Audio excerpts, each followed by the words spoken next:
জি 24 ঘন্টা ডিজিটাল পেজে আমি অয়ন প্রতিদিনের মতো আবহাওয়ার সমস্ত আপডেট নিয়ে আপনাদের স্বাগত জানাই। কলকাতা শহরে গতকাল রাতের তাপমাত্রা প্রায় 20 ছুঁই ছুঁই। গতকাল দিনের তাপমাত্রা 31 ছুঁই ছুঁই। গতকাল মাত্র 20শে ফেব্রুয়ারি। ফেব্রুয়ারি মাসের আরও বেশ কয়েকটা দিন বাকি। তারপর আসছে মার্চ, এপ্রিল, মে, জুন এবং জুলাইয়ের একটা বড় অংশ, যখন তীব্র থেকে তীব্রতর গরমে গোটা রাজ্যবাসী হাঁসফাঁস করবে বলেই পূর্বাভাস নয়াদিল্লির মৌসুম ভবনের। এরই মধ্যে কিছুটা রদবদল হতে চলেছে আবহাওয়ার আগামী সোম এবং মঙ্গলবার। 23 এবং 24শে ফেব্রুয়ারি রাজ্যের কোনো কোনো জেলা, বিশেষ করে পশ্চিমবঙ্গের উড়িষ্যা লাগোয়া জেলার কিছু কিছু অংশে বিক্ষিপ্তভাবে হালকা থেকে মাঝারি বৃষ্টির পূর্বাভাস। এই বৃষ্টি হতে পারে পশ্চিম মেদিনীপুর এবং ঝাড়গ্রামের কোনো কোনো জায়গায়। এর কারণ বঙ্গোপসাগরে তৈরি হওয়া নিম্নচাপ।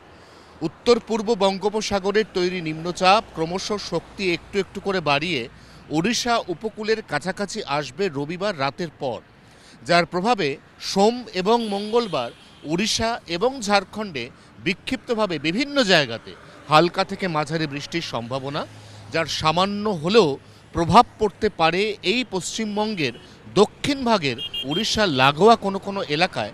এমনই পূর্বাভাস আলিপুর আবহাওয়া দফতরের। সেই বৃষ্টিটুকু হয়ে যাওয়ার পরে আবারও উত্তরোত্তর বাড়বে এই গোটা দক্ষিণবঙ্গের তাপমাত্রা।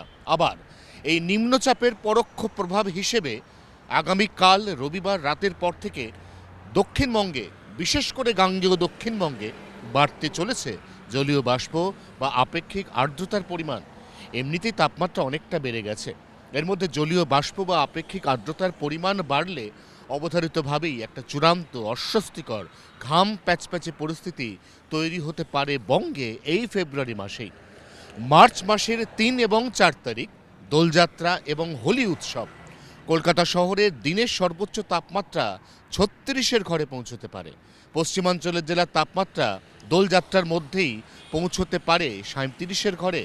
নিঃসন্দেহে ফেব্রুয়ারি মার্চ মাসেই যদি এইভাবে গরম তার চোখ রাঙানি দেখায়, তাহলে এপ্রিল মাসে অবধারিতভাবেই এই দক্ষিণবঙ্গের একাধিক জেলা সরাসরি তাপপ্রবাহের কবলে পড়তে পারে ঠিক 2024-এর মতো।